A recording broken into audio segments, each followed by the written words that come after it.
Avec en moyenne 30 trains par jour, la gare de Marquise-Rinxan fait partie de ces petites structures visées par un projet de fermeture partielle de ses guichets.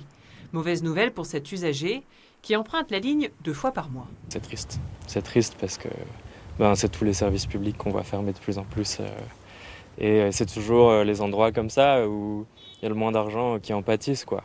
Un plan envisagé par la SNCF et le Conseil régional en réaction à la baisse de la vente des billets en gare. Il pourrait menacer 80 postes dans les Hauts-de-France, selon la CGT.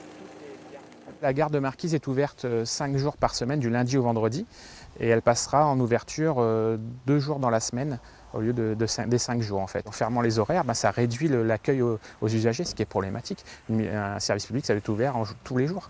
Il n'y a pas de fermeture à avoir.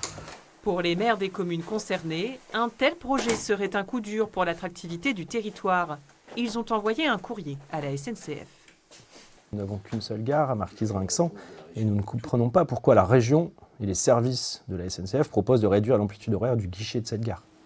Ce qu'on craint, et même si on nous dit le contraire, c'est que dans 2-3 ans, ils nous disent vous avez vu, il y a moins d'usagers, donc forcément on va réduire le nombre de dessertes et que cette gare à terme soit fermée. C'est sûr qu'on n'est pas une gare qui est utilisée par des centaines d'usagers tous les jours, mais c'est une gare spécifique. Enfin, pour nous, c'est le seul point d'entrée et de sortie du territoire. Une décision incompréhensible pour les élus, alors que plusieurs projets autour de la gare sont en cours, dont le réaménagement de cette friche industrielle, une facture à 10 millions d'euros.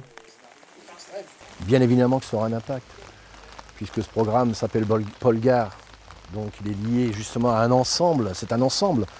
Et on se pose des questions, enfin nous, quelques élus, on se pose des questions à savoir si la SNCF ou la région nous lâche, est-ce que les financements derrière suivront ?